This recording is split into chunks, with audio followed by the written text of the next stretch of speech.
Shalom! Shalom, Aline, Rod- prazer estar com você. O prazer é todo meu. Desde o momento que eu comecei com esse mundo de YouTube, todo mundo me falava sempre que tu tem que fazer uma live com o Rodrigo Silva. E eu assistia os teus vídeos e eu adorava. E para mim é um prazer, é uma honra estar aqui hoje. Então, eu estou muito, muito feliz. Pessoal, para quem não sabe, essa live está sendo transmitida via os dois canais. Então, ele está aqui no meu canal Israel com a Aline e também no canal do Rodrigo Silva Arqueologia. Então, não todo mundo nos conhece. Então, eu queria saber se tu pode começar se apresentando para as poucas pessoas aqui que não te conhecem ainda. Não, muita gente não conhece.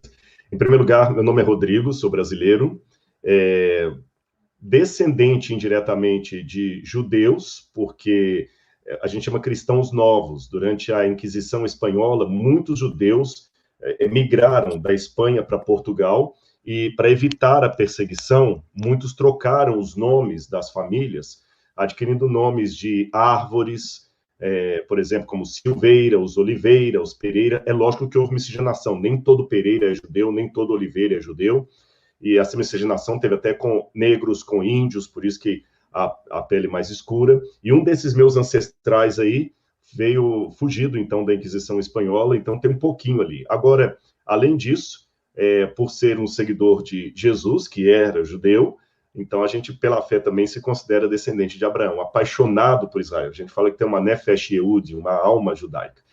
Na minha área acadêmica, eu sou formado em teologia, filosofia e arqueologia, trabalho com essas três áreas, e já desde 1998, a primeira vez que eu fui para Israel para estudar arqueologia, eu tenho voltado ali, com exceção desse ano que eu não fui nenhuma vez, e o ano passado, que eu só fui em janeiro, eu tenho ido uma média de 3 vezes por ano, às vezes para levar grupos, para fazer pesquisas arqueológicas, também para lecionar, né, com o Moriah College, que é um instituto lá de Jerusalém, e eu amo esse pedaço de terra chamado Israel. Amo, e, além de tudo isso aqui, sou fã do trabalho da Aline, não é troca de confetes, quando ela falou que mandaram para mim o trechinho dela falando, nem sei se o Rodrigo me conhece, e eu falo aqui, e eu pergunto, nem sabia que a Aline me conhecia. Então, quer dizer, foi recíproco o sentimento e a interrogação.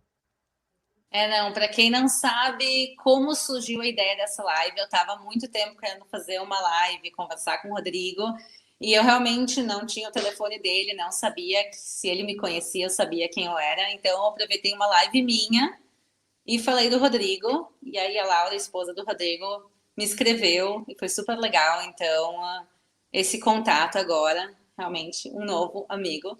E para quem não me conhece, pessoal, shalom, eu sou a Aline, eu sou uma brasileira, apesar do sotaque, eu sou brasileira, gaúcha, de Porto Alegre. Eu moro em Israel já fazem 11 anos e eu sou guia de turismo aqui, então eu também acabei chegando no mundo da história da arqueologia através do turismo, porque não tem como visitar Israel e não se envolver com a história e com a arqueologia.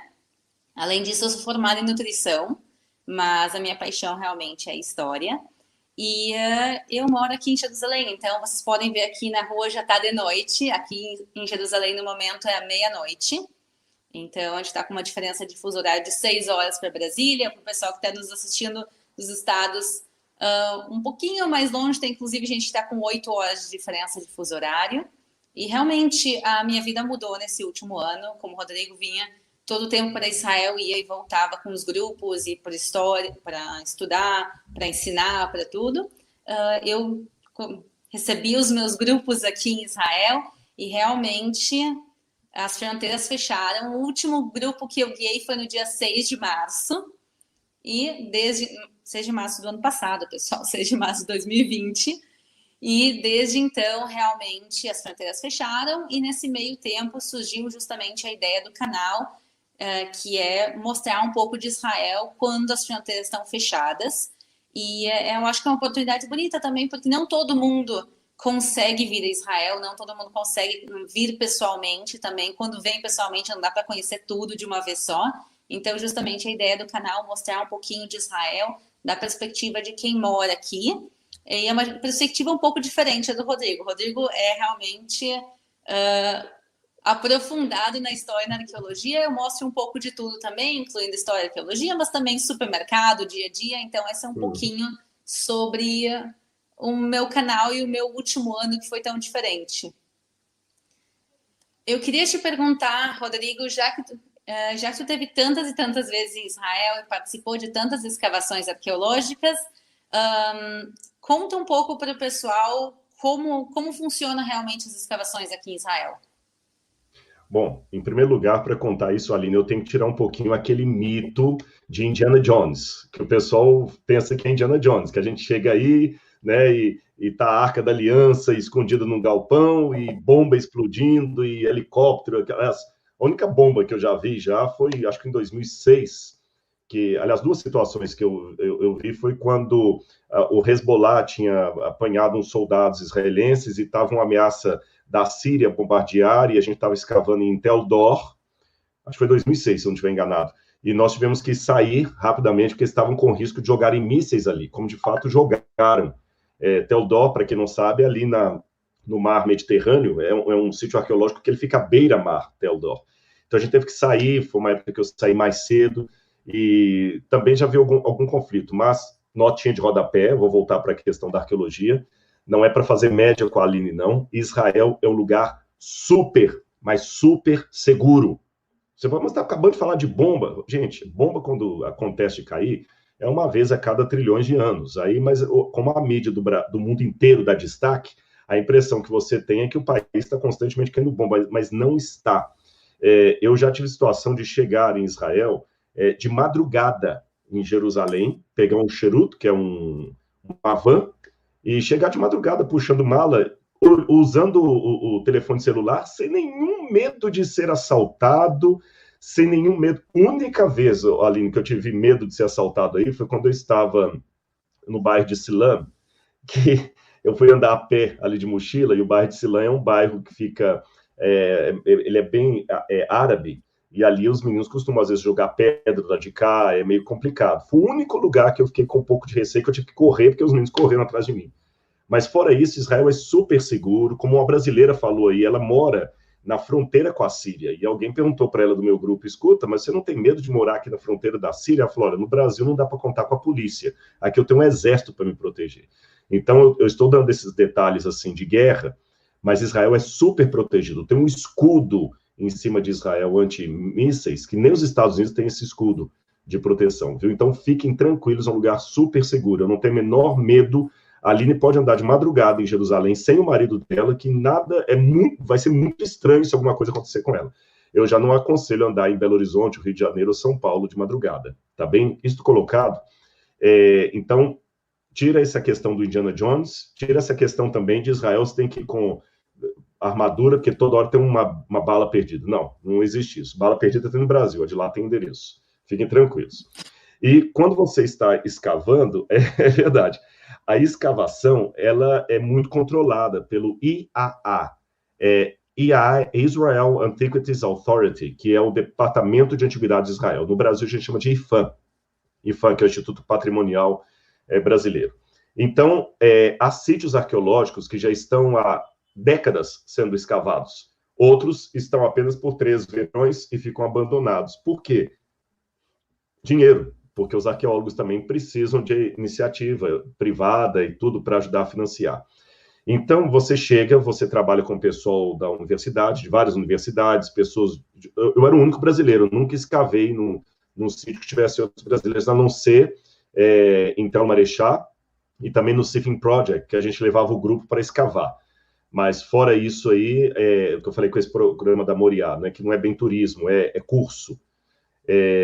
Então, a gente tem esse programa sim, mas já escavei em Tel Arish, que a gente fala em português Laquis, Tel Marechá, Sifin Project, também Shahar Golan, que fica lá na fronteira com a Síria. Escavei também em Tel Dor, esses lugares de Israel. Outras escavações foram na Jordânia, eu conto em outra oportunidade. É um trabalho fascinante, sabe? Porque você, por exemplo, às vezes você encontra, como já aconteceu comigo, uma lamparina e você sabe que você é a primeira pessoa que está pegando aquela lamparina em 2.300 anos. Uma lamparina, por exemplo, do período helenístico. E me chamou a atenção, Aline, que a lamparina ainda tinha a marca do queimado na ponta. Então eu fiquei pensando assim, puxa, eu sou a primeira pessoa que estou pegando essa lamparina em 2.300 anos. Qual foi a última vez que alguém acendeu essa lamparina para ir dormir? Quem era essa pessoa? Quem a confeccionou? Essa lamparina tem uma história. E como eu sou apaixonado pela Bíblia, esses artefatos, eles são como se fosse a Bíblia em 3D. É mergulhar no túnel do tempo, e mais do que ver um filme ou um documentário, é tocar num objeto que estava lá. Então é fascinante o mundo da arqueologia.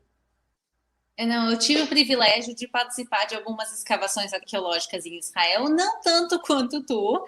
Eu tive no Sifting Project algumas vezes. Para quem não sabe o que é um projeto aqui em Jerusalém, perto da cidade velha de Jerusalém.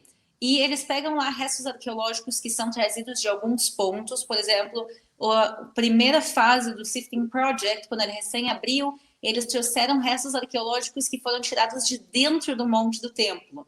Quando se abriu dentro do Monte do Templo uma mesquita gigantesca para 10 mil lugares, e a Waqf, que é a autoridade muçulmana que fez essa, entre aspas, escavação, que tirou todos esses restos arqueológicos e jogou fora. Israel foi lá, pegou todos esses restos arqueológicos e foi fazer uma escavação em outro lugar, que é uma raridade. Normalmente tu vai e escava no lugar em si. Então, quando o Rodrigo falou que ele achou essa lamparina, a pessoa que pela última vez acendeu essa lamparina 2.300 anos atrás, botou naquele lugar, ou ela caiu ali, mas era dali. No Sifting Project foram coisas que foram levadas para lá e a gente escavava, então a gente pegava essas toneladas de terra e ali ia peneirando, lavando, a gente achava. Todos os dias ali se achavam moedas, se achavam objetos que foram tirados literalmente de dentro do templo. E depois, com outras fases do Sifting Project, se trouxeram para lá restos arqueológicos trazidos de outros lugares de Israel. E Tel Marechá, que tu escavou também. Eu tive lá algumas vezes e é um dos meus lugares favoritos para escavar, porque lá é um local que é aberto ao público. Então, tu pode, com um grupo, então, por exemplo, se vocês vêm a Israel, se pode marcar um dia de escavação arqueológica e a gente vai escavar. Então, tem arqueólogos, gente justamente dessa autoridade de antiguidades de Israel que acompanha, eles nos explicam como escavar e a gente escava no lugar. Agora, o incrível de Tel Marechá, desse ponto, pelo menos que eu escavei, era uma cidade que tinha 2 níveis. Então, a cidade no andar de cima era a cidade normal. Agora, tu precisa de pedras para construir as casas.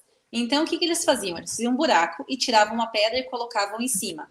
E tiravam outra pedra e colocavam em cima. E, na realidade, eles construíram uma cidade em 2 níveis. Tudo que foi tirado foi criando um canal, foi criando uma zona subterrânea e as pedras que construíram os andares de cima. Então, a cidade é um complexo de mais de 5.000 cavernas. A parte de cima da cidade, a maior parte foi destruída, mas a parte de baixo não. Essa cidade, justamente do período helenístico, é a época da Guerra dos Macabeus. Então, naquela zona tinha batalhas, a gente conhece pelo livro dos Macabeus, um livro deuterocanônico, que acontecia batalhas entre os judeus e os helenísticos, que eram um pessoal normalmente pagãos de influência grega, e essa cidade, quando os judeus venceram, quando os macabeus venceram, o pessoal fez terra arrasada. Eles pegaram toda a cidade, tudo que eles tinham e jogaram para dentro das cavernas. Eles literalmente disseram, a gente não quer deixar nada para trás. Tudo que a gente não pode carregar com a gente vai deixar aqui. Então, claro, eles levaram tudo que é de valor, joias, dinheiro, um pouco de comida para o caminho, tudo que tinha valor eles levaram. Mas, por exemplo, louças, utensílios da cozinha, eles não puderam levar, eles jogaram embaixo. Então, o projeto que ele faz é escavar nessas cavernas, e aí tu acha, mas pessoal, é impressionante, porque tu escava, 2 minutos tu acha um pedaço, tu escava, tu acha outra coisa. Eu lembro que da última vez que eu tive lá, eu tive com crianças, e as crianças acharam uma lamparina também.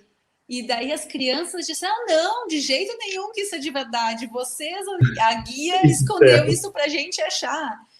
Eles acharam tanta coisa naquele dia que era difícil para as crianças entenderem que aquilo era de verdade, que não era um museu, um parque arqueológico de faz de conta.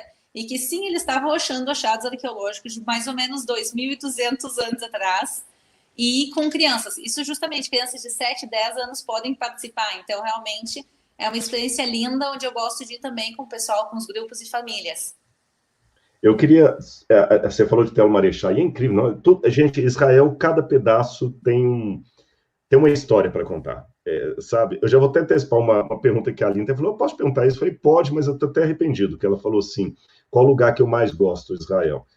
É impossível dar essa resposta ali. Já vou te antecipar que essa aí. Por quê? Porque tem um filme, ele é ficcional, é lógico, chamado A Escolha de Sofia. É fictício, né? Mas a Meryl Streep faz o papel de uma mulher que ela, os alemães, ela não é judia, se diz católica e tudo, mas o alemão lá, os nazistas chegam e ela tem dois bebezinhos e eles acham que ela é judia e vão levá-la para o campo de concentração. Quando ela fala que é católica, eles falam que não vão levar e ele fala assim, então tá bom, vou te dar uma chance, você vai sobreviver com uma das crianças. Uma eu vou levar para matar, a outra vai ficar. E ela fica assim, qual das duas que ela entrega? Ele falou, rápido, senão eu vou levar as duas. Então a gente criou essa expressão, escolha de Sofia. É uma escolha de Sofia, para mim, eleger qual o lugar mais precioso de Israel. É lógico que Jerusalém é incondicionalmente, assim, é a cidade sagrada, a cidade do grande rei. Mas do país em si é difícil, porque ela está falando em Tel Marechá, cada detalhe.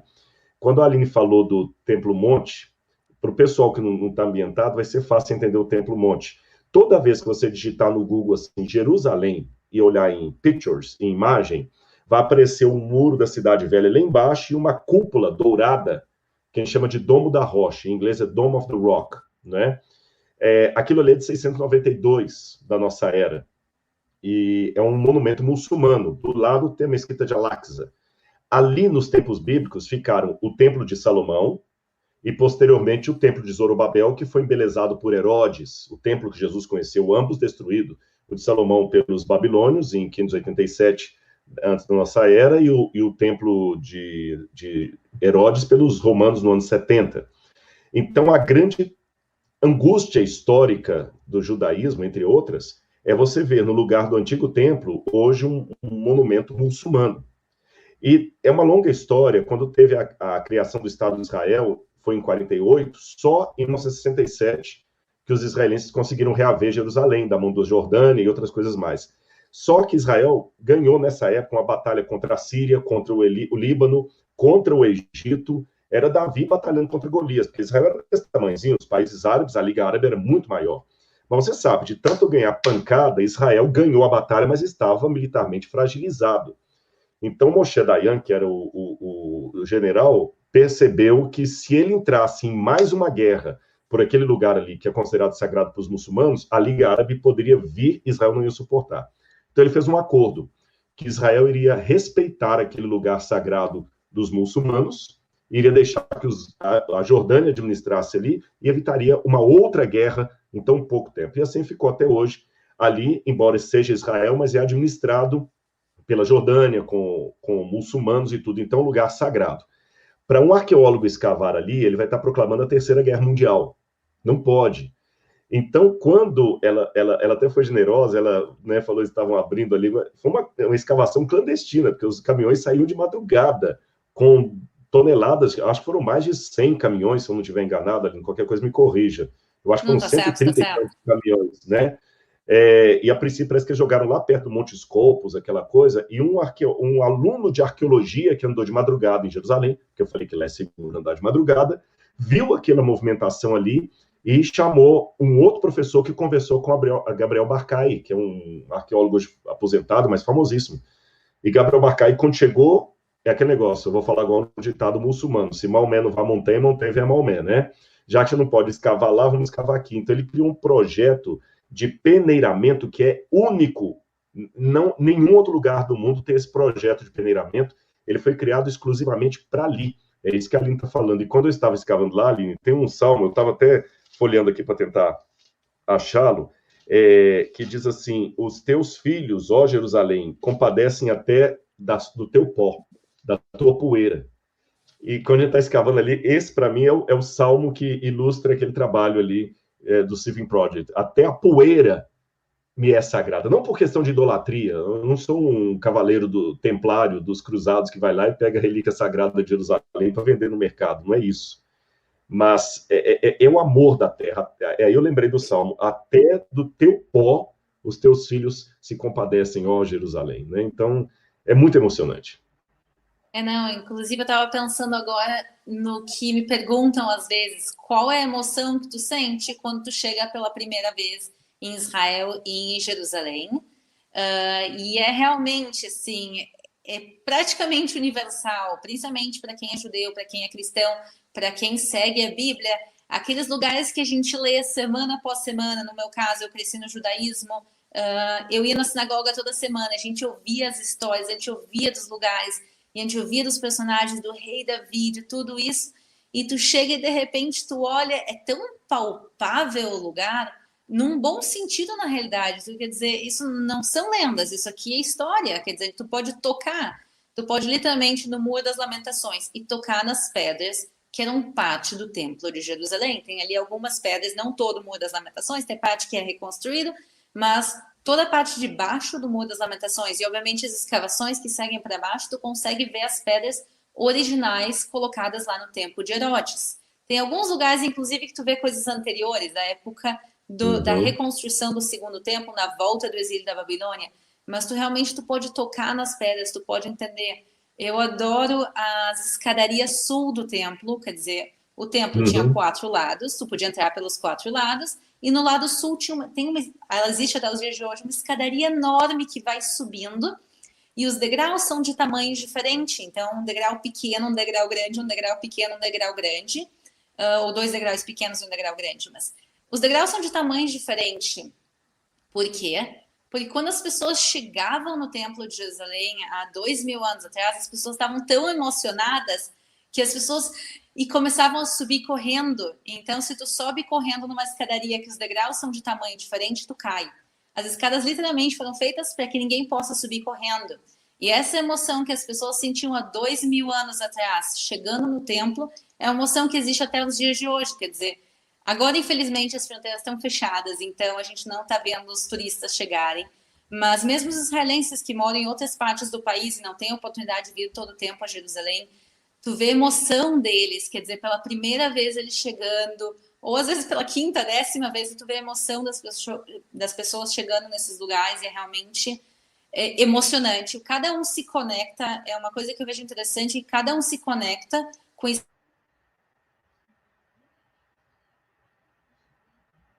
história, a gente vai gostar daquela. Cada um tem sua maneira de conectar, mas eu acho que é quase universal essa sensação que se tem quando se chega aqui pela primeira vez. Certeza. E eu lembro quando eu cheguei a primeira vez, eu cheguei de madrugada. Você conhece bem Jerusalém? Quando eu cheguei, na época eu fui para estudar. E eu fiquei ali na Shmuel Hanagiv, que tem aí a Notre-Dame de Sion, que é uma comunidade católica, ali perto da King George. Então tem a King George, tem a Notre-Dame de Sion ali, a comunidade de Sion. Aí eu lembro que eu cheguei e subi na laje, e da laje dava para ver a cidade velha. E pelo avião que eu peguei, na época era Varig ainda, eu cheguei, que nem existe mais, eu cheguei e o que estava comigo falou assim, olha lá, cidade velha lá. Quando eu vi, comecei a chorar, e ele falou, você quer ir lá, né? Eu falei, claro.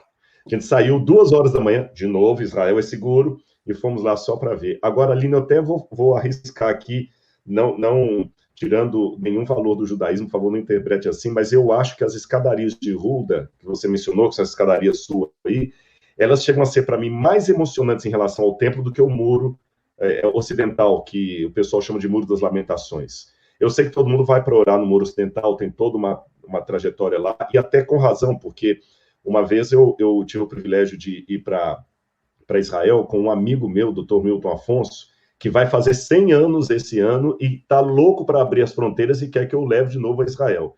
E dando certo de coelho, eu quero de alguma maneira poder te conhecer pessoalmente e apresentar o Dr. Milton. E a gente estava com o Ariel Horovitz lá, que é um amigo, e o Dr. Milton esteve em Israel nos anos 1950. Uau. Em 1950, e Jerusalém ainda não estava na mão de Israel. Ele conta como é que era difícil, justamente ali onde tem de novo a porta de Jaffa, você vai subindo, e tem acho que a King David lá em cima, e ali era a fronteira que passava, tem até marca de tiro ali. E é uma memória dele muito lúcida. E ele contando ali no Muro das Lamentações, acho que até você como guia ia se emocionar com uma experiência dessa. Eu vi até o guia parado para ouvir, porque ele estava narrando como era o Muro das Lamentações antes de 1967, quando ele esteve lá nos anos 50, sabe? Ele falou, olha, aqui... E ele descrevia com uma vitalidade tremenda. E eu vi vídeos no YouTube de Jerusalém, de 1940, tem vídeos, 1920, você vê lá a Porta de Jaffa, muito interessante, filmes em preto e branco ainda, e eu vi pelo vídeo que estava certo no que ele tinha narrado. Ele falou, aqui ficava cheio de casinhas, esse pátio aqui da frente, onde o pessoal faz oração hoje, mulheres separadas dos homens, não havia, era um monte de casas. E ele falou que ali ele andava e ficavam os judeus orando no muro, mas passavam muitos árabes e urinavam na frente das mulheres.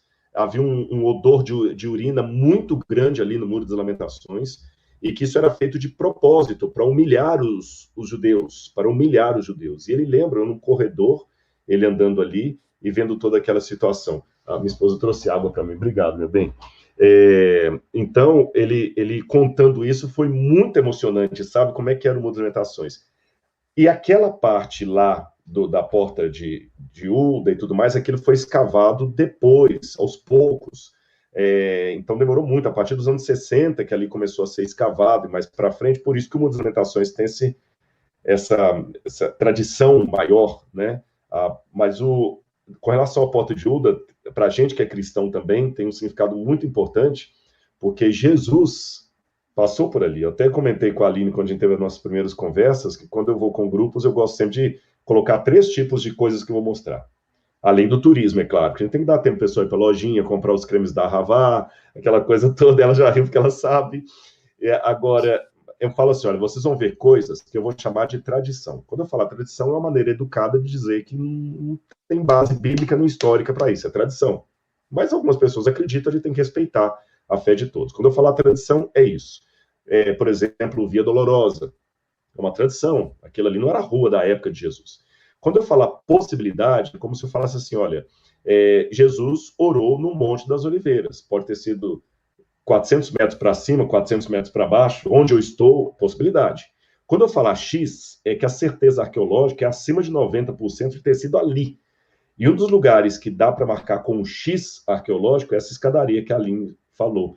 E dizem que nos anos 70, acho que foi Armstrong, que pisou na Lua, ele esteve em Jerusalém, foi uma comoção, porque o homem que pisou na Lua veio pessoalmente a Jerusalém e fecharam todo o Davidson Center ali, que é o lugar para ele poder visitar. E ele sentou ali e o guia estava dando as explicações que a Aline dá. E ele interrompeu o guia e perguntou, escuta, mas eu sou cristão, eu quero saber uma coisa. Qual a chance matemática de Jesus ter subido essa escada que nós estamos sentando aqui? Essa que a Aline falou dos degraus maior ou menor? Aí o guia falou, 100%. E ele começou a chorar e falou assim, pois eu estou mais emocionado em pisar aqui do que eu estive quando eu pisei na Lua.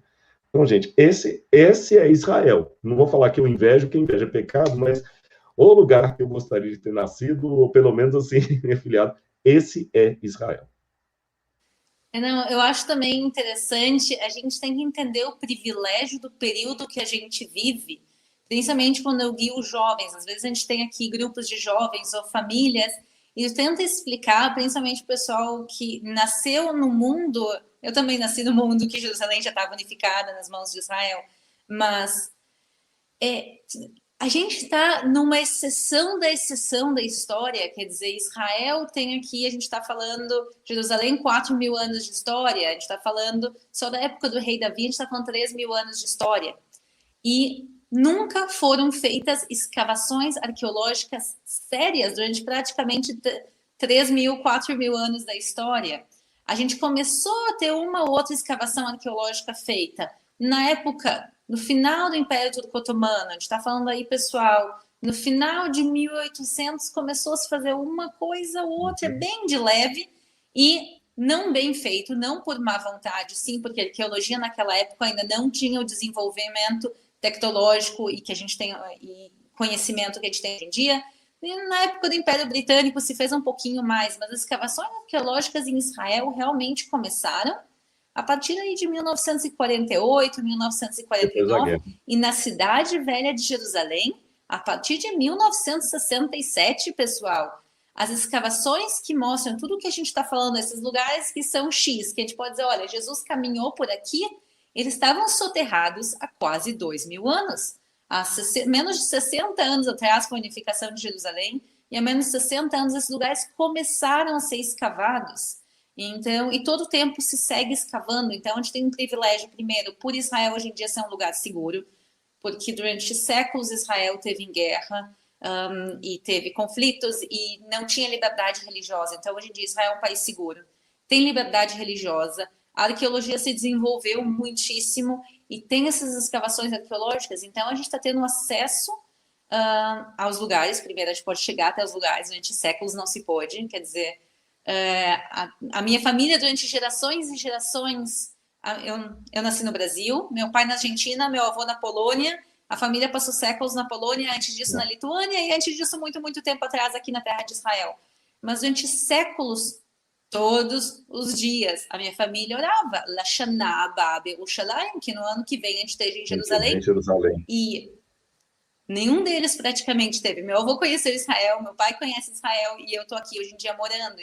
Mas durante gerações eles oraram, nunca puderam chegar. E hoje em dia eu sei que não todo mundo pode vir a Israel, eu sei que ainda tem dificuldades, mas a gente tem a facilidade de pegar e subir num avião e vir para Israel e chegar até os lugares e ter as escavações realmente é um privilégio que é difícil explicar.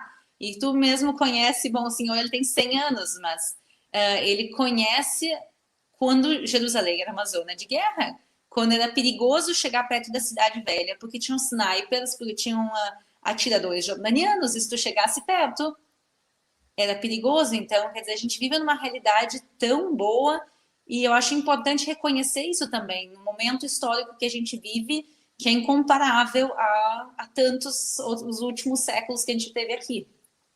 E sabe o que mais eu admiro, o Aline? E quando eu falo Israel aqui, não é nenhum tipo assim de elitismo, não. Porque uma das promessas que Deus deu para Abraão, o pai dos hebreus, lá no Gênesis, em ti serão benditos todos os povos da terra. Todos os povos da terra, né? É interessante isso. E mesmo na grande genealogia da história de Israel, você tem pessoas que não eram hebreus ou judeus, que é judeu, depois tem que explicar por que fala judeu, hebreu. Você até tem um vídeo, se você explica isso muito bem, questão do pós-cativeiro e antes do cativeiro, mas vamos falar judeu só para simplificar. Durante toda a história de Israel, você teve muitos não-judeus que se tornaram protagonistas na escritura. Você tem, por exemplo, Ruth, que era moabita, era dos inimigos de Israel, e ela está enaltecida lá como uma das grandes mulheres de Israel. Você tem a Raabe, também, que não era. Quando você vai para o livro de Daniel na Babilônia, você vê quantas pessoas... O livro de Daniel é o livro, paradoxalmente falando, mais judaico e mais aberto a reconhecer valores no estrangeiro, porque Daniel não se contaminou com as comidas do rei da Babilônia, não aceitou os deuses da Babilônia, mas, ao mesmo tempo, Israel, ele era um cara tão gente boa que o chefe da guarda ajudou, o chefe da cozinha ajudou, até Nabucodonosor ficou admirado com ele. Ele chama o Deus, ao invés de falar o Deus de Israel, fala o Deus dos céus, né? A universalidade da fé judaica, que ela transpõe os limites. Eu até acredito, Aline, que, em virtude disso, deu uma travadinha aqui, tá me ouvindo bem? Tranquilo? Agora sim, deu uma travadinha, mas já voltou. Eu até acredito, Aline, que vou pegar uma parte judaica, do judaísmo ali de Qumran, né? Nos manuscritos do Mar Morto que encontraram ali, um dos textos muito bem preservados fala de uma guerra cósmica dos filhos das trevas contra os filhos da luz. E eu acredito que nós estamos numa batalha cósmica de filhos das trevas contra os filhos da luz. E existem, parece, assim, forças, sem querer ser místico demais, eu falo ainda como acadêmico, mas também como homem de fé, que querem varrer Israel do mapa durante toda a história. Há interesses sobrenaturais para acabar com Israel. E uma coisa que me chama a atenção é que como esse povo é resiliente, é firme. Eu vou até brincar um pouquinho com a Aline. A Aline, como gaúcha, deve ter ouvido muitas vezes os vizinhos falando assim, mas que judiaria, mas que judiação. E esse tipo de expressão, não estou contra os gaúchos aqui, por favor, não me interpretem isso, mas tudo é reminiscência de um antissemitismo. O que é antissemitismo, Rodrigo? Sem era um dos filhos de Noé. Os hebreus são descendentes de Sem. Então, eles são chamados de semitas. Então, o antissemitismo é qualquer tipo de racismo contra os judeus. Isso que é antissemitismo. Eu não aceito judeu, não gosto de judeu. Então, isso ficou tão impregnado que mesmo esse sotaque gaúcho, que judiação, que judiaria, porque judiaria era um bairro judeu que tinha em Portugal, mas pela transformação, judiaria passou a ser papel de gente que não presta. Quando você fala assim, que judiação que fizeram com ele, que papel de judeu. Quando na Igreja Católica tem a queima do Judas, daquele boneco que o pessoal queima e bate nele, a malhação do Judas, ali não é o Judas Iscariotes, é o judeu. Então, assim, gente, sabe o que é você ter 6 milhões de um povo evaporado em campos de concentração, sendo que um país tão avançado como a Alemanha, que não sabia, a cidade estava pouco ali. E o que eu noto? Duas coisas que eu percebo. Existe uma proteção de Deus sobre esse povo. 3 coisas, na verdade. Existe uma proteção. Segundo, eu admiro que Israel nunca aceitou o selo do coitadinho. Eu tomo muito Israel como parâmetro, porque eu sou negro. Então, eu acho que a maneira que eu tenho de vencer o racismo contra os negros não é me fazendo de coitadinho, querendo que o mundo tenha dó de mim. Não, é indo a luta, você está entendendo? Ah, mas eu sou pobre, eu sou latino-americano. Israel foi a luta, e eles foram discriminados no mundo inteiro. E terceiro, como é que eles mantiveram a tradição deles por longa data. Você, por exemplo, deve conhecer que apontar para a estrela da verruga no dedo, mas isso, na verdade, era uma maneira que as mães judias tinham que proteger os filhos na época do Shabat, que estava chegando, e as crianças iam apontar para a estrela o Shabat, e para os vizinhos não descobrir, não, da verruga, não aponta não, porque eles tinham que guardar o Shabat de uma maneira escondida, não podiam se revelar. Então, assim, a gente tem que aprender muito com essa resiliência do povo, sabe? E o grande país que eles fizeram hoje, vários prêmios Nobel, acho que a maior parte deles são de judeus, a Universidade Hebraica produziu muita coisa, então é um povo abençoado mesmo. E eu, como cristão, sou fã de um judeu, Jesus, que a gente não pode esquecer esse detalhe importante, gente. Jesus era judeu. Então, assim, isso é muito importante, a gente reconhecer as raízes judaicas de Jesus e do cristianismo. Isso é muito importante, enriquece muito o estudo. Não, tô falando de antissemitismo, realmente, infelizmente, é uma realidade. Vamos dizer que o antissemitismo existe no mundo todo. O Brasil eu considero um país que o antissemitismo relativamente ele é moderado, quer dizer, ser judeu na Europa, por exemplo, na França, na Bélgica, na Suécia, é bem, bem mais difícil.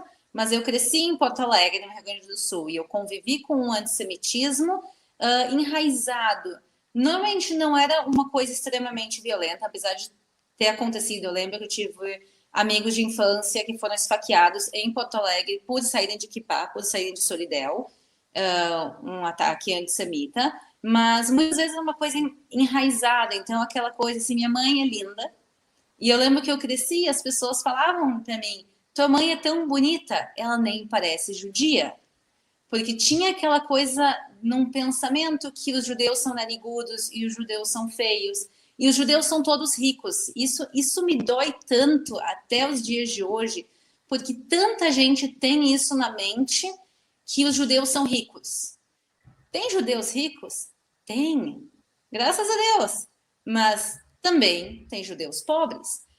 Tem de tudo na realidade. Tem judeu bom e tem judeu ruim, quer dizer, os judeus são um povo. E como todo povo, tem o seu lado positivo, tem o seu lado negativo, tem também ricos e tem pobres. Eu lembro que enquanto eu ouvia isso praticamente diariamente, sempre que chegava no assunto de judeus, era aquela coisa, os judeus são ricos, os judeus são ricos. Enquanto isso, eu cresci no Colégio Israelita Brasileiro, que na minha época, hoje em dia eu não sei dizer, pessoal, mas na minha época, 40% dos alunos tinham bolsa de estudos, ou total ou parcial, quer dizer que 40% das crianças da comunidade judaica não tinham dinheiro suficiente para pagar a escola privada. O colégio israelita é um colégio caro, sim, mas ainda assim tinha uma boa parte da população judaica de Porto Alegre que não tinha dinheiro para pagar isso. Isso é uma prova concreta que a comunidade não toda é rica, mas graças a Deus o Brasil é um país bem moderado nisso, mas é uma coisa que a gente vê, é uma coisa que eu acho que sim que se pode trabalhar, quer dizer, falar sobre isso, falar sobre o assunto, eu acho importante. Não é o assunto da nossa live hoje, eu estou aqui para a gente estar falando de mais de história, arqueologia em Israel, mas realmente eu achava importante a gente colocar esse ponto. E Eu quero te perguntar agora uma coisa de arqueologia, já que a gente falou que as escavações seguem acontecendo e seguem acontecendo todo o tempo. Tem algum lugar novo em Israel, um lugar desconhecido que tu conheceu nos últimos anos e que tu acha que a maior parte dos grupos não vão, mas deveriam conhecer? Tem muitos lugares interessantes em Israel. Eu vou dar exemplos de lugares, eu até conheço esses lugares, mas onde os grupos normalmente não vão. Aliás, um programa até interessante de fazer é Israel Desconhecida. Pessoas que gostariam de ir, que já foram, que quando as pessoas vão, né, Aline, você sabe que tem aquele mapa já normal, que todo mundo faz. Vai para o Mar Morto, às vezes passa por Jericó, às vezes não, vai para Galileia, da Galileia passa lá para Cesareia Marítima, vem descendo, Jerusalém, Belém, essa coisa toda, né? Alguns vão ir a Yad Vashem, ao Museu do Holocausto, outros não. Mas tem outros lugares fantásticos do ponto de vista da história bíblica. Vou dar exemplos para vocês. Tel Arad. O problema é que esses lugares ficam longe.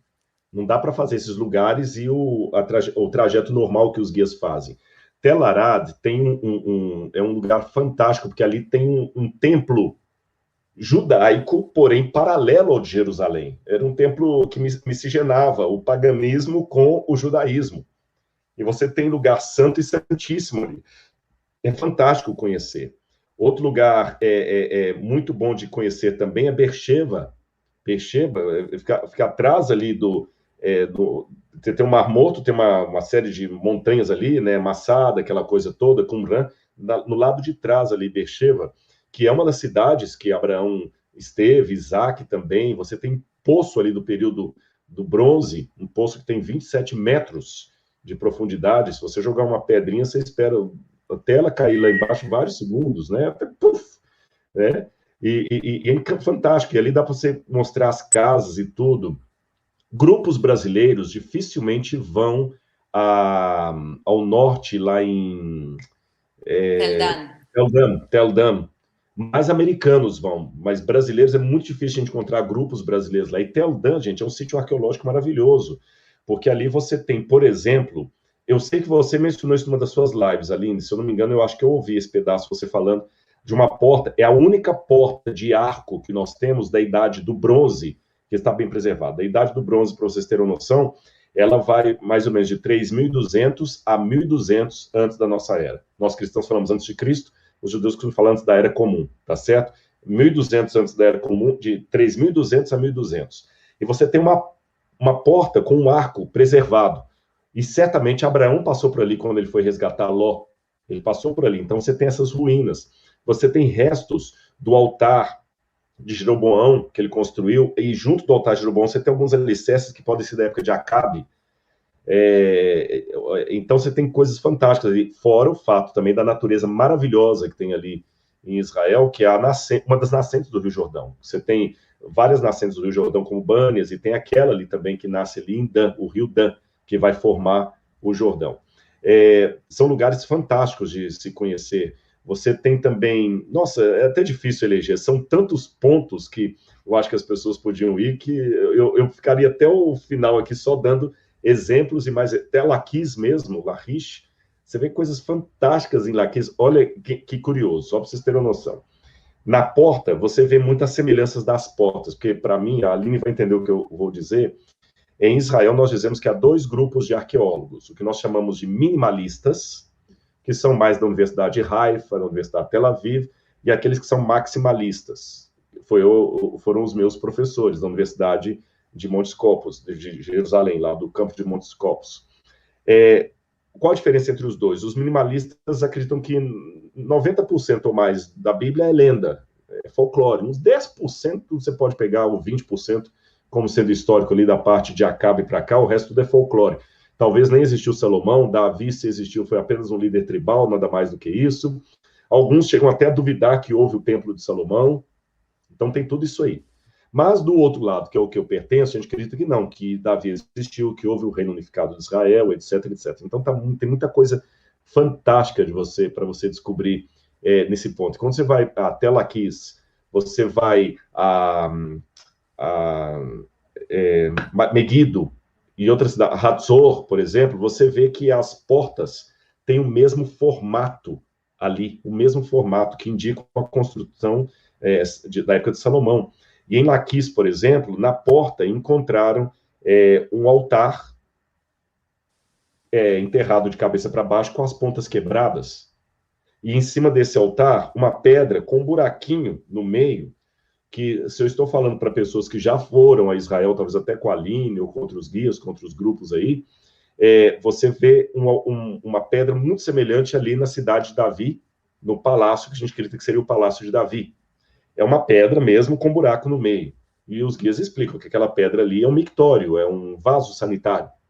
Só que esse vaso sanitário que estou falando não é o de lá de Jerusalém, é o que está lá em Laquis. Agora, o que um vaso sanitário iria estar fazendo na porta da cidade, enterrado em cima de um altar, enterrado de cabeça para baixo com as pontas quebradas? Aí você vai na Bíblia e vê que das reformas políticas que houve, como a reforma de Jeú, reformas religiosas corrigindo, diz que ele quebrou os altares de Baal e os transformou em latrina até os dias de hoje, isso é, até os dias do autor bíblico. Então você vê que nesses detalhes você vê a confirmação da história bíblica. Quando você está em Herbert Keiafa, que é um lugar que a gente teve ali, esse eu não escavei, mas a gente teve uma visita técnica ali com Joseph Garfinkel, que foi meu professor. Herbert Keiafa parece muito a cidade de Sharaim, que é mencionado na Bíblia, que ela tem 2 portas. E quando você desce o Vale do Elá, você vê direitinho Socó, ou Sorró, de um lado, que é o acampamento filisteu, Azecá, por outro lado, o vale com um rio sazonal, que ele fica seco a maior parte do ano.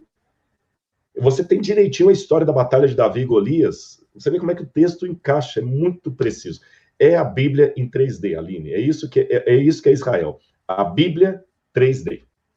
Não, mas é justamente isso, que as escavações arqueológicas, elas nos ajudam nesse debate. Tem o debate arqueológico, que é o debate sério, em relação a quanto a Bíblia é um livro de lendas, em relação a quanto a Bíblia é um livro histórico. E justamente a gente comentou de Tel Dan, onde tem o portão de Abraão, onde tem o altar de Jeroboão. Também uma das coisas fantásticas que se encontrou lá é a estela do rei Davi. É uma pedra, pessoal, escrita, que fala quem destruiu a cidade. Um rei da cidade de Damasco, é um rei arameu, ele vai e destrói Tel Dan, e ele faz uma placa comemorativa dizendo: eu fiz isso, eu fiz aquilo e eu matei. E daí ele tem ali, ele conta: eu matei os reis da casa de Davi. E ele conta quem ele matou. E ele conta ali claramente: eles são descendentes do rei Davi. E isso é importante porque um rei pagão de Damasco, ele era arameu, ele não tem nenhum interesse na história bíblica do povo de Israel. Ele não crê no rei Davi como uma figura histórica importante, religiosamente falando. E ele conta do rei Davi, ou da descendência dele, nesse caso, como figuras históricas. Então, justamente, essa estela de Tel Dan é uma das provas arqueológicas que se pode mostrar para a escola de Tel Aviv e dizer: olha, pessoal, vocês dizem que o rei... Opa. Desculpa. Desculpa, pessoal, probleminhas técnicos. Mas isso é uma das provas que se usa para mostrar para a escola de Tel Aviv: olhem, pessoal, não só o povo de Israel fala do rei Davi, mas outros personagens que viveram aproximadamente naquela época também contam. Então, é realmente o Tel Dan, um lugar que eu adoro visitar. Infelizmente, os meus grupos brasileiros pouco chegam lá, eu vou mais com grupos canadenses. Os canadenses, sim, chegam até Tel Dan e Tel Arad, mas aqui a gente falando, quem sabe a gente convence alguns grupos brasileiros de também sair da rota. Exatamente. Eu não, por questão de ética, eu não vou falar o nome de nenhuma empresa aqui nem nada, porque a Aline tem os grupos dela, eu vou com os meus também, mas a Aline é fantástica e eu até vou sugerir você uma coisa, que não sei se vou te colocar em trouble. Quando eu vou com grupos de brasileiros, Aline, eu faço um roteiro bem diferente, você entendeu? Eu vou nesses lugares e tudo, e vocês têm alguém aí de qualidade, que é a Aline, não estou aqui jogando confete, é isso mesmo, e façam quando vocês forem fazer um grupo. Aline, você bateu um papo com o Rodrigo aqui, a gente não quer fazer aquela rota tradicional, não, Belém, blá, blá, blá, blá. Sugere alguns lugares aí que você mencionou com o Rodrigo ali, vão até o Dan. Só quero contar uma coisa para você, Aline, eu tive o privilégio de conhecer a Ciurita, não sei se ela é casada, a Cook, acho que Cook, sobrenome dela, que ela era secretária lá do Skirball Museum, que fica ali na King David, que foi ela que encontrou essa pedra de Davi. E antes de falecer, eu encontrei a Avram Viran. Eu conheci pessoalmente a Avram Viran. Avram Viran, pessoal, era o arqueólogo que diretor das escavações de Tel Dan. E é um homem sério, ele morreu, acho que perto de 90 anos também, respeitadíssimo. Mas o grau de ceticismo era tão grande, que foi em 1993, se eu não me engano, que essa estela foi encontrada. Estela é o que ela chamou de pedra comemorativa, a gente chama de estela, não é uma menina chamada Estela, não. É uma pedra comemorativa. Pode ser um decreto, como o Código de Hammurabi, é uma estela, né? Ou eu venci, matei tudo. E né, até essa época, era quase que uma unanimidade na escola de Tel Aviv, na escola de Copenhague também, de onde muitos professores de Tel Aviv aprenderam, na escola arqueológica de Copenhague, era quase um consenso. Davi é tão lendário quanto o rei Arthur. Ponto. Falar na academia que você acreditava na historicidade do rei Davi era tão estúpido como se eu falasse no Brasil que eu acredito na historicidade do Saci Pererê. Quer dizer, não fazia sentido. Quando Avram Viran encontrou, quando anunciaram, na época não tinha internet, os anúncios eram mais devagar, em 1993, quando anunciaram que tinham encontrado essa pedra lá, muita gente desdenhou, isso é mentira, isso é papo, não acredito. Quando mostraram, aí falaram, não é possível. Essa pedra, ele está equivocado, não, porque a pedra foi encontrada em loco, não foi comprada no mercado de antiguidades. Chegaram a supor que o professor Avram Viran, veja bem, um homem tão sério, que ele tinha colocado a pedra ali para ter um grande achado. Fizeram toda a análise da pátina, era verdadeira. A expressão que em hebraico que a Aline falou, a casa de Davi, é Beit David, aí eles pensavam que como está 100 pontos, não, esse aqui é Beidot. Beidot é a casa do amado. Mas não tem nenhum lugar chamado Casa do Amado, e depois não, Davi existiu. Mas um ano antes disso, tem uma outra pedra que foi encontrada na Jordânia, a Estela de Mesha, que também era dos inimigos de Israel. E essa pedra foi encontrada no século XIX por um missionário chamado Frederick Klein, e ele interessou pela pedra, uma pedra enorme, basalto, só que os beduínos que estavam de posse da pedra viram que ele estava com interesse demais e pensaram, ele está tão interessado na pedra que deve ter ouro aí dentro, deve ter algum tesouro. Então eles pegavam a pedra, colocavam na água fria, no fogo. Quando ela estava bem quente, jogavam água fria. Aí você sabe que aquele choque de temperatura, a pedra explodiu em vários pedaços. Aí viram que não tinha nada, abandonaram. Mas antes dela explodir, Frederick Klein tirou um decalque da pedra, levou os pedaços para o Museu do Louvre, e a pedra foi reconstruída no Museu do Louvre. Hoje você pode visitar a pedra no Museu do Louvre, essa pedra, a Estela de Mesha. E tem muita coisa ali que comprova a historicidade do texto bíblico. Aí, quando foi em 1992, o professor André Lamer é professor da Universidade de Sorbonne, um dos maiores epigrafistas que tem de aramaico, de hebraico bíblico. Numa parte da pedra que estava danificada por causa da explosão, ele disse que tinha lido a expressão Beit David, casa de Davi. Mas era tão notório, tão certo que Davi não tinha existido, que o professor André Lamer quase perdeu o emprego dele. Ele foi execrado da academia. Foi execrado. Um ano depois, Avram Viran descobre essa pedra. E agora, em 2019, surgiram 2 artigos científicos sobre a pedra de Mesha. Alguns professores da universidade, acho que é de Haifa, propuseram que ali não estava escrito Beit David, mas Balaão. O nome de Balac, do rei Balac. Só que outros professores de Sorbonne pegaram a mesma pedra e aplicaram nela um trabalho de computador que você lê em alta resolução coisas que estão ali apagadas, como fizeram agora com o texto de Isaías encontrado em Qumran, descobriram que tem 2 copistas lá. Fantástico. São técnicas que a gente está usando para arqueologia. Isso até pode falar, a gente pode até comentar um pouquinho sobre isso, que é muito interessante. 2 copistas no texto de Isaías.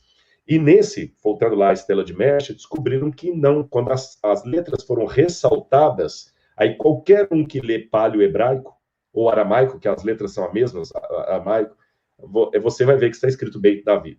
E agora já sacramentou. Ali em Mesha também está escrito a mesma expressão Beit David. Então, até 2018, eu tinha uma prova arqueológica da existência de Davi, que é a Estela de Dan, que você está mencionando. Hoje eu tenho 2, a Estela de Dan e a Estela de Mesha, que está no Museu do Louvre. E depois de 92 para 2019, se alguém fizer a conta rápida aí, quantos anos depois, finalmente o professor André Lamer foi redimido né, depois de tantos anos, ele estava certo. Então, antes da estela de Mecha, antes da estela de Dan, já havia uma prova de Davi lá atrás, mas o pessoal nem cogitava a possibilidade, porque o ceticismo era tão grande que, sabe, ele resiste à evidência que vá contra aquilo que ele nega. Não, justamente a história, a arqueologia estão se movendo tão rápido nos últimos anos, quer dizer, nos anos 90, se um arqueólogo mais sério que falasse da historiedade, da veracidade histórica do rei Davi, ele ia ser execrado e dizer que ele estava fantasiando Saci Pererê. Agora é uma coisa aceita entre a maior parte dos arqueólogos, aqui de Jerusalém também, grupos de arqueólogos do resto do mundo, isso é realmente aceito por parte deles, e é interessante, porque cada vez que a gente escava mais, a gente vai encontrando mais e mais e mais, e isso, quer dizer, só tem tendência a crescer e aumentar. Quer dizer, como tu falou no início da live, não se fazem mais escavações arqueológicas em Israel por uma questão, muitas vezes, de fundos, de dinheiro, porque tem tanta coisa para se escavar, pessoal. Pensem, a maior parte das histórias bíblicas acontecem aqui, então tem centenas de cidades bíblicas, milhares de locais que podem ser escavados, e também tem o custo da escavação, mas tem que lembrar também que tem o custo da manutenção. Se agora tu vai e encontra um mosaico de 500 anos ou de 2.000 anos, tu tem que preservar esse mosaico. Então, muitas vezes, no lugar tem que ser feito um parque arqueológico, ou tem que se literalmente levar esse mosaico para outro lugar e preservar dentro de um museu. Então, também um custo de preservação de tudo isso é também bastante coisa. E também tem que lembrar que as coisas não são bem cuidadas, como tu falou, que os beduínos foram e simplesmente destroçaram um achado arqueológico importantíssimo. Infelizmente, isso aqui em Israel também aconteceu em gente que roubou antiguidades e destruiu, gente que destruiu por má vontade. Quer dizer, isso também acontece. Então, toda a questão da arqueologia é realmente bem delicada. Mas se eu posso mudar de assunto, sair da arqueologia, a gente vai seguir na história bíblica, pessoal, mas sair da arqueologia por um segundo, porque eu quero contar para vocês, o Rodrigo já sabe o que eu fiz hoje, mas eu quero compartilhar com vocês também um pouco do que eu fiz hoje. Eu tenho certeza que o Rodrigo também vai ter comentários sobre isso. A gente tem que combinar, inclusive, de a gente fazer isso juntos um dia. Então, onde eu tive hoje? Eu tive hoje no Monte Gerizim, que é um parque arqueológico maravilhoso. É o Monte da Bênção, segundo a Bíblia, né? Mas quando Josué entra na terra de Israel, tem o Monte da Bênção e o Monte da Maldição. Então, o Monte Gerizim é o Monte da Bênção. E lá vivem os samaritanos. Quer dizer, os samaritanos que a gente conhece da Bíblia, tanto no Antigo como no Novo Testamento, os samaritanos são um povo bíblico que existe até os dias de hoje. E hoje, segundo o calendário samaritano, é a Páscoa. E eles mantêm as tradições como eram nos tempos bíblicos. Então, literalmente, fui hoje até o Monte Gerizim para participar da Páscoa samaritana, pessoal. Minha primeira vez. Então, vejam que eu moro aqui em Israel há 11 anos. Eu sou guia já, eu acho que há 6, 7 anos. E para mim foi a primeira vez que eu pude estar lá. Quer dizer, tem sempre coisas novas. Eu tenho certeza que o Rodrigo também tem lugares que ele ainda quer conhecer, experiências que ele quer ter, e eu o Monte também. Gerizim eu não então, conheço. Hoje eu fui até a Páscoa samaritana. Eu não conheço o Monte Gerizim. Eu não estive ainda no Monte Gerizim, infelizmente. Então, ó, a gente vamos botar na lista para a próxima vez, porque realmente é um lugar impressionante. Tu tem, no Monte Gerizim, tu tem achados arqueológicos samaritanos, por exemplo, tem os restos do templo samaritano que são do século V a.C., ou antes da Era Comum, porque os samaritanos, segundo a tradição deles, eles são descendentes das 10 tribos perdidas de Israel. Como funciona? Os assírios vão pegar isso no ano 722 a.C., eles vão, e os assírios vão e pegam boa parte do povo de Israel, dessas 10 tribos, e mandam para o exílio, e trazem outras pessoas no lugar. Então, começa uma discussão depois disso, se esses samaritanos, eles são descendentes das 10 tribos de Israel, por isso eles são parte do povo de Israel, ou se eles são estrangeiros, gentios, que foram trazidos a Israel e adotaram a religião local, ou também uma teoria que pode ser que seja mescla entre os dois.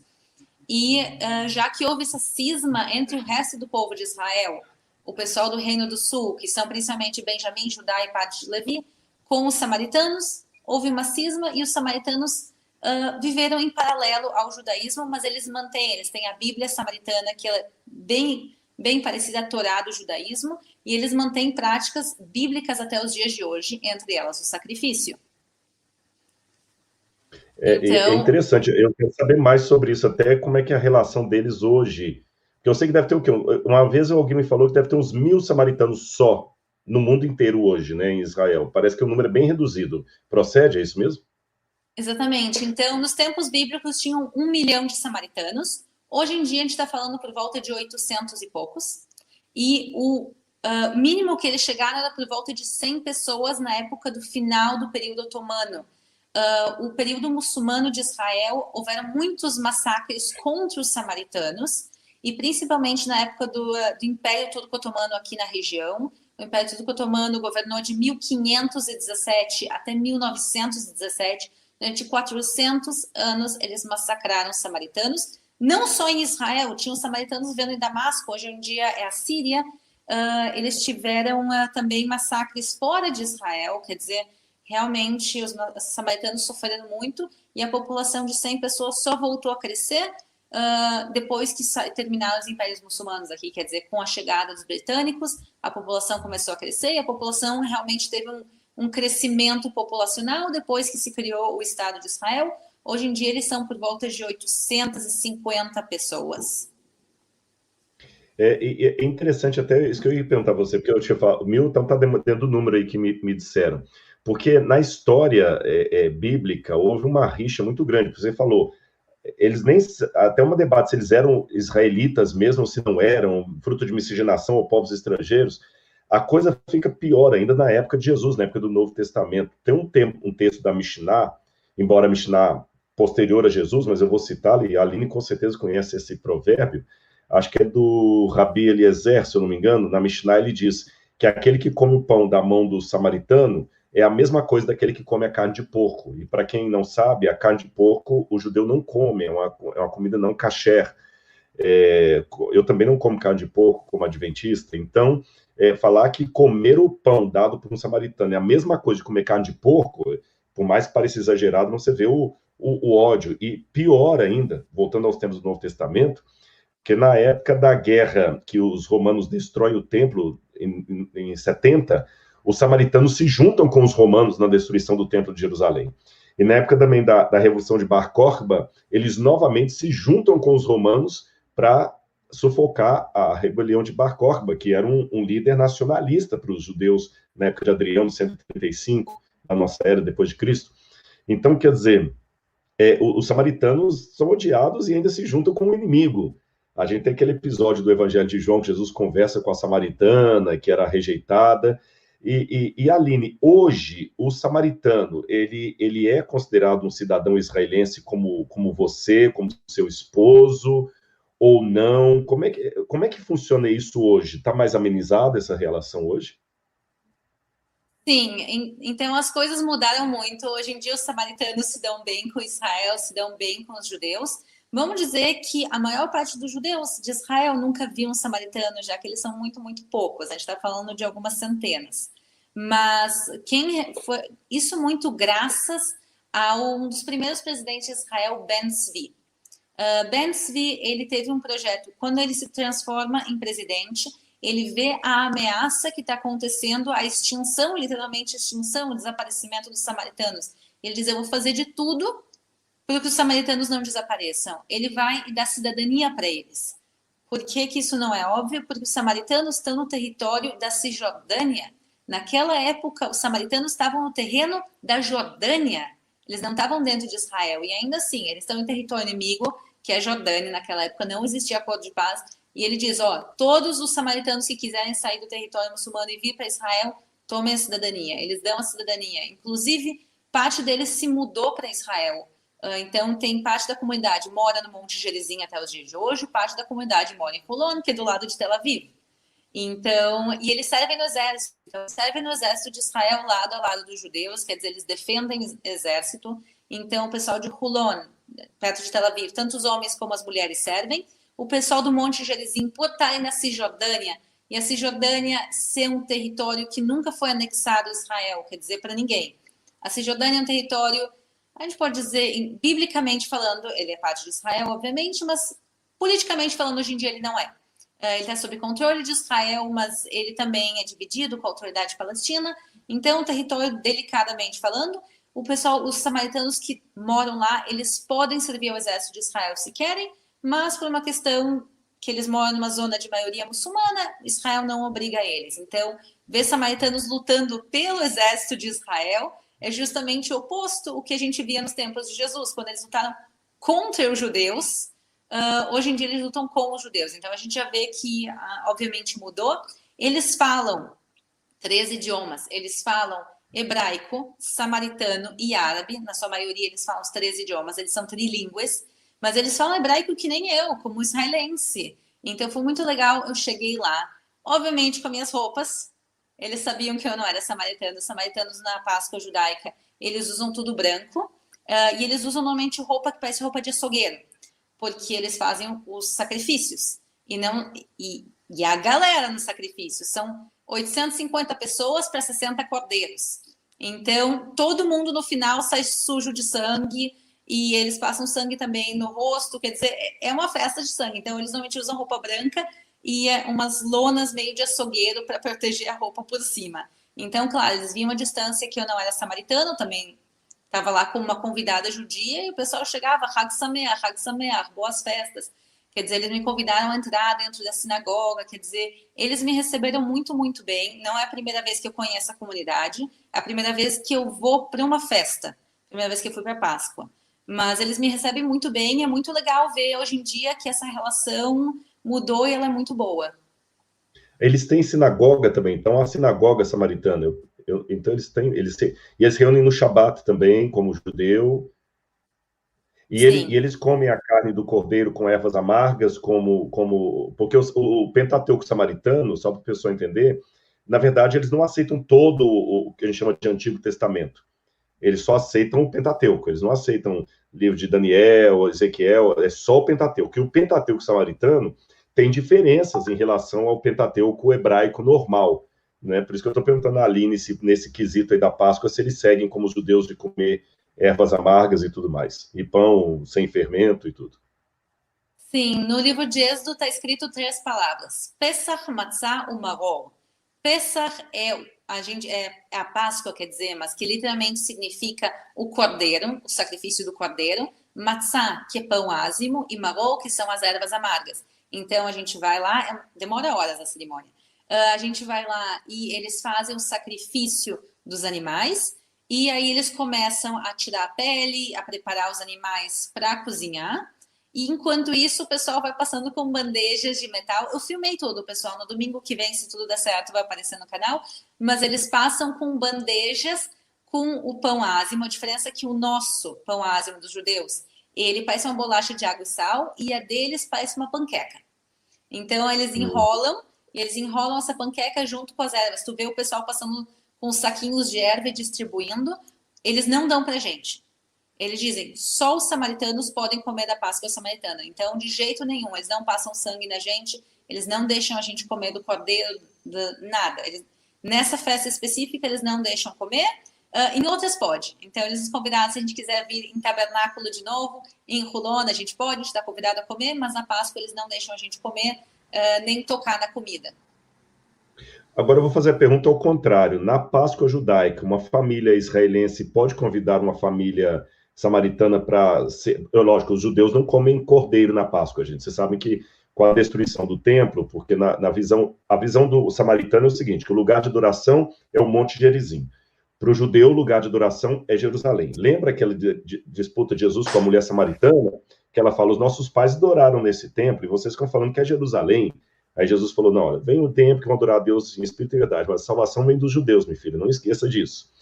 Então, como o templo dos samaritanos também foi destruído, mas não construiu nada por cima, eles têm um lugar para celebrar a Páscoa. Mas no caso dos judeus, o templo foi destruído e botaram o domo da rocha lá em cima. Então, quer dizer, depois, se eu não me engano, a Aline também pode me corrigir, eu acho que é a partir das reformas ali de Josias, que começou a definir que o local de sacrifício da Páscoa era Jerusalém. Então, agora as famílias tinham que ver Jerusalém para participar da Páscoa. A Páscoa era lá que sacrificava o cordeiro, ali que as pessoas comiam a Páscoa. Mas sem o templo, não pode ter sacrifício. Então, por isso que os judeus hoje, como ela falou, tem o pão sem fermento, o matzá, mas não tem a peça, no sentido do cordeiro. Tem a peça, a cerimônia, mas não a peça, o cordeiro. Mas ainda assim, os judeus têm o pão sem fermento, alguns cerimoniais. É aí que eu faço a pergunta para a Aline. Uma família israelense, por exemplo, pode chamar uma família samaritana para comer junto à Páscoa com eles? Sim, sim, não tem problema nenhum. No judaísmo, na realidade, qualquer pessoa pode vir comer qualquer refeição.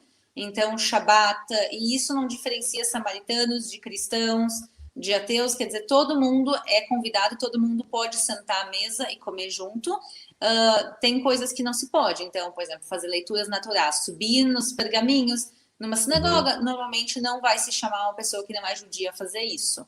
Mas na comida, tá convidado. Se tu vier aqui em casa, num Shabat ou em alguma festa, tá convidado aqui, olha, a mesa. Não. A mesa aqui do fundo. Olha, obrigado. E deixe-me dizer que muitas vezes eu tenho um grande amigo aí em Israel. Tem muitos amigos em Israel, na verdade. Graças a Deus. Em Israel, se eu for pelado, eu volto até de chapéu de racídico, sabe? Com paioto e tudo. Se eu chegar pelado em Israel, eu volto até de chapéu, de tantos amigos que eu tenho aí. E a gente celebrava muito o Shabat na casa de um amigo, o Hugo e o Nadav, a marido da Leia. Eles são da Gaga Travel, e eu sempre recebi o Shabat com eles. Era muito gostoso ali, e fazendo a bênção do pão e tudo mais. E eu tenho, Aline, eu não vou achar aqui agora para te mostrar, mas é uma coisa que eu guardo com muito carinho. O meu kippah foi bordado pela Leia com o meu nome. Eu tenho um kippah com o nome Rodrigo, que a própria Leia bordou para mim. E ela me deu de presente das celebrações do Seder, do Shabat que eu fui ter com eles ali. Então eu tenho um carinho muito grande de ser recebido pelas famílias de Israel, assim, viu? E aqui a recíproca é verdadeira. Quando eles vêm aqui, espero também poder fazer isso com você. A gente recebe todos aqui com muito carinho, e acho que é muito boa essa confraternização. Sim, não, acho que realmente o momento da comida é um momento de aproximação. Justamente, eu vejo isso também no cristianismo, a questão da ceia, quer dizer, todo mundo sentar junto, comer do pão, beber do vinho, quer dizer, é uma questão de aproximação. E por isso tem o feriado da Páscoa, desculpa, o feriado de Tabernáculos é um feriado que se incentiva a trazer convidados, se chama em hebraico Ushpizin. Então tem uma questão especial na festa de Tabernáculos de trazer convidados. Isso no judaísmo, eu não sei te dizer se no samaritanismo também é assim. Pode ser que sim, e por isso que ele nos chamou justamente para tabernáculos, disse venham em tabernáculos. Então, se Deus quiser, tudo der certo, por setembro, outubro, cai tabernáculos. Lembrando que eles usam um calendário diferente do nosso. Então, a Páscoa judaica aconteceu há umas 3, 4 semanas atrás. A Páscoa judaica esse ano caiu junto com a Páscoa cristã.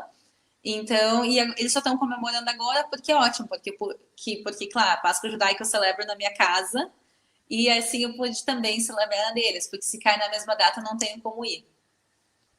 Que ótimo, eu fico muito feliz, e é uma riqueza tudo isso, é uma riqueza de cultura, uma riqueza de detalhes. A Páscoa judaica esse ano foi uma semana antes da cristã, se eu não me engano, eu acho que foi dia 21 Não, na mesma data. Foi no mesmo dia mesmo, caiu no mesmo domingo? Para mim tinha caído. Na realidade, é que eu estou pensando em relação ao que a gente chama de Semana Santa. Então, a Páscoa judaica começou junto com a Semana de Jesus em Jerusalém. E o final da Páscoa judaica foi no sábado anterior ao domingo da Páscoa. Então, exatamente, então, isso sim, porque eu sempre conto toda a semana. Porque essa é uma semana extremamente festiva em Israel. Então, tem o Domingo de Ramos, que o pessoal faz descendo o Monte das Oliveiras, milhares de cristãos juntos. Tu tem a entrada triunfal de Jesus, depois pelo Portão dos Leões. Tu tem o lavado de pés, tu tem todas as cerimônias da última ceia. Tu tem uma semana de eventos em Israel. Então, aqui em Jerusalém, a gente também conta a Páscoa como toda semana. Então, a semana caiu justamente a mesma, com exceção do domingo de Páscoa, que foi ótimo, porque no domingo de Páscoa eu saí a filmar também no domingo de Páscoa. E, gente, isso é desde os tempos bíblicos, até para você poder entender um pouquinho que aparentemente tem uma contradição entre o Evangelho de João e os sinóticos, Mateus, Marcos e Lucas, porque uns dão a entender que Jesus comeu antes da Páscoa e outro foi no dia da Páscoa. A Páscoa, na verdade, você tinha o 14 de Abib, ou de Nissan, né, que é o dia que começa, eles matavam o cordeiro no dia 14, e para o judaísmo, desde os tempos bíblicos até hoje, o dia é de pôr do sol, pôr do sol. Então, hoje, por exemplo, aqui no Brasil agora, é domingo à noite, mas se eu estivesse seguindo a lógica judaica, para mim já é segunda-feira, já escureceu, já é segunda-feira. Então, eles matavam o cordeiro no dia 14, nas tardes, alguns pensam que poderia ser por volta das 3 horas da tarde, um pouco antes do pôr do sol, e à noite, então, se é à noite, já é dia 15, aí que eles comiam a carne do cordeiro, tá certo? Mas nos próximos dias, a próxima semana, era toda uma semana de Páscoa, que você tinha que comer o pão sem levedura, essa coisa toda. Então, você não comia a Páscoa só no dia 15. Toda aquela semana era uma semana de Páscoa. Por isso que lá no Evangelho de João, eles falam assim, não, a gente não comeu a Páscoa ainda, porque eles estavam num processo, então, a semana toda. Agora, o dia 14 é o dia que matava o cordeiro. E na minha contabilidade, é no dia 15 à noite que Jesus tem a Santa Ceia dele. Aliás, Aviv é um nome muito interessante, o Aviv, se você quiser, a Aline pode explicar isso muito melhor do que eu, que Aviv é primavera em hebraico, e a Páscoa coincide com a primavera no hemisfério norte. O que fala a Bíblia? Fala Nissan. É porque Nissan era o nome do mês no calendário babilônico. Quando os judeus voltaram da Babilônia, falavam Nissan. Mas no calendário antes da Babilônia era Aviv. Não tem uma capital, eu ia falar uma bobagem aqui. Deixa eu até explicar isso aqui para vocês, gente. A capital de Israel é Jerusalém, ponto. Mas a ONU e muitos países falam que é Tel Aviv, tá bom? Mas se você perguntar para todo mundo, acho que são poucos. Agora, Estados Unidos, eu não sei como é que está essa questão política, eu deixei isso para a Aline explicar, mas tem alguns países no mundo que já estão reconhecendo a capital de Israel como sendo Jerusalém. Mas nunca Tel Aviv foi a capital de Israel. Nunca foi. Só que os países, por pressão do mundo árabe, se você olhar no Google, lá a capital de Israel é Tel Aviv, mas a capital de Israel é Jerusalém. Então, entenda o seguinte, Jerusalém é Brasília para Israel, e Tel Aviv é como se fosse São Paulo. Coloca assim, a cidade do comércio, da Bolsa de Valores, essa coisa toda. E o nome Tel Aviv é a colina da primavera, colina primaveril, Tel Aviv. Então, o primeiro mês, que é o mês mais lindo para mim, assim, quando começa já como é que é? Almond? As amendoeiras. As amendoeiras, que elas começam a cair a flor delas, né? É muito lindo isso aí, que até Jeremias fala, o que você vê, Jeremias? Né? Fala, eu vejo uma amendoeira, assim eu vou cumprir a minha palavra. Então é o mês de abril, é o mês de Abib. Às vezes coincide com abril, é março ou abril do nosso calendário, isso que a Aline falou, cada ano cai, né? Agora, por uma questão da Idade Média, que mereceria uma outra live, uma outra explicação, a Igreja Católica Ocidental resolveu, por uma mudança nos calendários católicos, fixar a Páscoa num domingo, sempre no domingo, né, e tal. Mas na tradição judaica bíblica, a Páscoa pode cair domingo, segunda, terça, quarta, quinta, qualquer dia da semana, porque é sempre 14 para 15 de Abib. Então, esse ano pode cair numa segunda-feira, no ano que vem vai cair numa terça e assim por diante. É só para explicar para vocês isso aí. E Jesus, a Santa Ceia de Jesus começou com a celebração de uma Páscoa. Jesus comeu o cordeiro pascal, as ervas amargas, só que ele deu um novo significado ali para o cristianismo, que é a Santa Ceia. Mas só para você saber as origens judaicas do cristianismo, batismo, Santa Ceia, tudo vem do judaísmo. O batismo é o mikveh, lá, o mikvaot, os tanques de purificação lá, né? Só para você saber como é que nós somos teologicamente mais judeus do que você imagina, né, Aline? Sim, com certeza. Não, hoje, justamente, quando eu estava assistindo a cerimônia do sacrifício, vou dizer que, para mim, sangue, eu não sou o maior fã, ainda mais 60 bichos em 1 minuto, mas é interessante porque eu, como judia...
toda a vida sobre o sacrifício da Páscoa. A gente lê sobre a saída do Egito e eles falam que sacrificam o animal e pega o sangue do animal e passa nos umbrais das portas.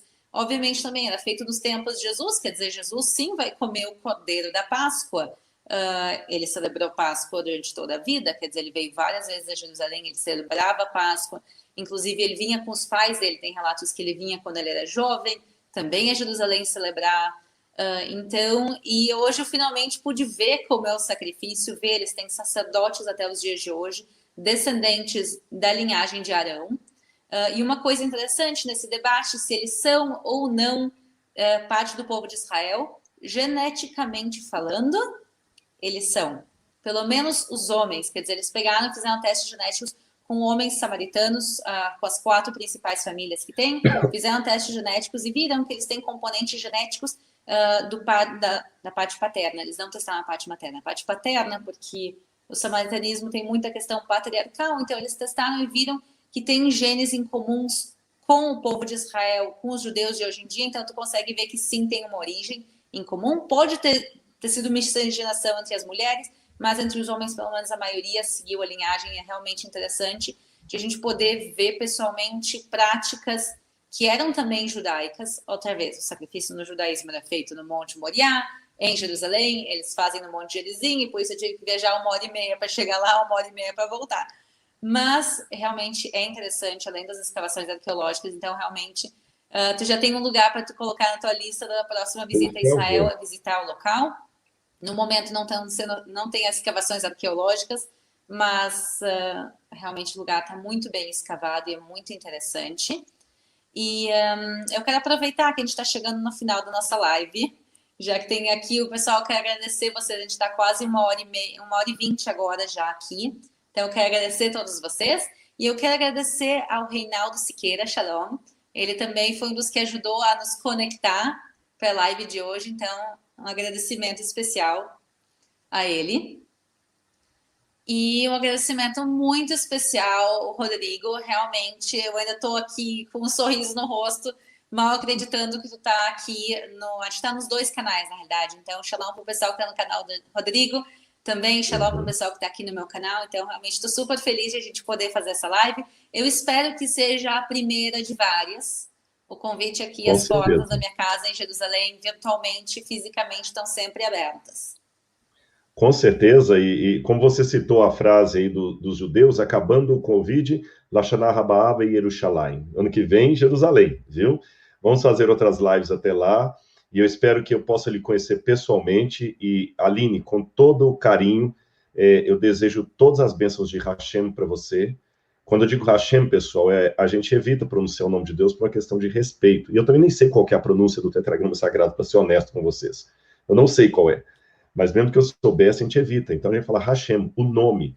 Então, que Hashem continue abençoando sua família, sua vida, seu trabalho, de trazer um pedacinho daquela que nós chamamos carinhosamente Terra Santa, tá bom? E é um privilégio para mim saber que eu tenho uma compatriota brasileira fazendo Israel ser tão conhecido. Tenha certeza, Aline, você não precisa de nenhum afago no ego, mas eu acho que ninguém está tão satisfeito consigo mesmo que negue o apreço do outro. Então, pode ter certeza, tem muita gente que aprecia o seu trabalho aqui no Brasil, e eu sou um deles. Então, você continue sempre sendo abençoada, e chegue em casa cansada, depois de um dia guiando, mas com a sensação de que você está colocando, porque para nós que somos cristãos, esse parente seu aí, chamado Jesus de Nazaré, ele mexeu com o mundo, ele exportou o judaísmo para todo mundo, a gente é apaixonado por Israel, e a gente agradece, porque vocês abrem as portas desse país maravilhoso para nós mesmos, sem sermos 100% judeus. Como eu falei, eu tenho ascendência de cristão novo, mas eu não sou judeu como você é, né, de mãe, filho de mãe judia e tudo mais. E só para vocês terem noção como é que Israel é aberto, a Aline vai saber o lugar que eu estou falando. Tem uma rua chamada... sabe o que eu falei? Do que recriou o Estado, a língua falada de Israel, gente, o quarteirão fechado da Ben Yehuda, a Ben Yehuda. E todo Shabat à noite, o lugar que eu mais gostava de ir era para Ben Yehuda, né? Porque acabava o Shabat, e a gente ia para lá, e ali tinha muita coisa, tem estátua viva. Na época do verão é gostoso, a Ben Yehuda no inverno não é gostoso, porque é frio e vai pouca gente, mas no verão é criança e tudo mais. E o que me chama a atenção? Quantas vezes eu estava ali na Ben Yehuda e tinham judeus racídicos. Quando eu falo racídico, é aquele judeu que veste preto. Também são vários, viu?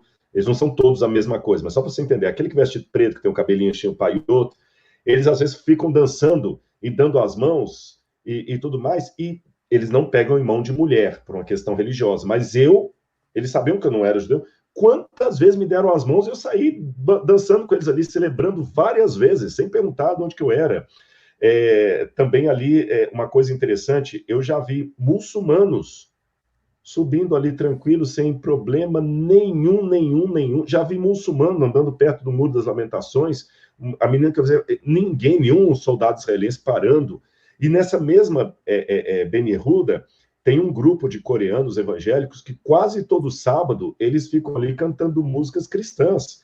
E eu nunca vi a polícia parando. E olha, dos países que eu conheço do Oriente Médio, é o único que permite tal liberdade de expressão religiosa. Porque, por exemplo, na Jordânia nós temos escola adventista, temos tudo. Mas se eu colocar um grupo cantando música de Jesus lá em Amman, eu vou receber pedrada na hora. Na Síria, nem cogita. No Líbano, muito menos. Talvez no bairro cristão do Líbano pode, mas no resto do país, não. E Israel está ali no centro da cidade. Eu nunca vi um judeu religioso passando lá com o tzitzi, aquelas cordinhas de oração deles, e cuspindo, olhando com cara ruim. Não. Ou seja, é um lugar que a gente é bem-vindo. Não estou sendo sensacionalista, não. Israel também tem seus problemas, tem suas disputas, tem político, como no Brasil, tem político, tem problemas. Lá não é a Nova Jerusalém, é a Jerusalém, mas não a Nova Jerusalém do céu. Mas ainda assim, é um lugar maravilhoso e abençoado. Tão abençoado como você e o seu trabalho ali. É um privilégio para mim ter tido essa live com você. Como você falou, espero que seja a primeira de outras. Não, justamente o que tu está falando é o retrato de Jerusalém. Tu está caminhando na rua e tu vê judeus racídicos dançando música judaica, e tem um grupo de coreanos cantando música cristã, e tem uma muçulmana passando, indo para casa dela. Quer dizer, essa fé, eu acho bonito também ver a fé alheia. Quer dizer, Jerusalém é um local de fé de tantas e tantas religiões, de tantos grupos, e eu acho realmente bonito ver tudo isso aqui. E eu quero agradecer mais uma vez pela live de hoje. Eu daqui a pouco vou entrar, pessoal, vocês não têm ideia o cheiro de churrasco que eu tô. 60 cordeiros sendo assados e eu ali no meio filmando. Então, pessoal, eu tô assim, olha, parece que eu saí de churrasco gaúcho. Eu tô com churrasco da cabeça até os pés. Outra vez, não comi, mas eu tava lá no meio do fogareiro. Então, eu tô cheio de churrasco agora. Pessoal, para quem não é inscrito, eu imagino que a maioria aqui conhece o trabalho do Rodrigo, mas se por acaso alguém não é inscrito aqui no Rodrigo Silva Arqueologia, se inscrevam, tem muita coisa muito boa em relação a Israel. Se alguém também quiser se inscrever aqui no meu canal, aqui, Israel com a Aline, vocês também estão convidados. E muitíssimo obrigada, Rodrigo, mais uma vez. Muito obrigada a todo mundo que estava aqui nos comentários. A gente estava lendo os comentários enquanto a live, a gente não teve tempo de responder perguntas hoje, mas vamos botar isso na lista para as próximas lives também, de botar um pouco de perguntas e respostas. A gente agradece o like, a participação de todo mundo, e muitíssimo obrigada pela última vez. E agora chegou o momento de a gente ir. Tchau, tchau. Boa noite. Um abraço, pessoal.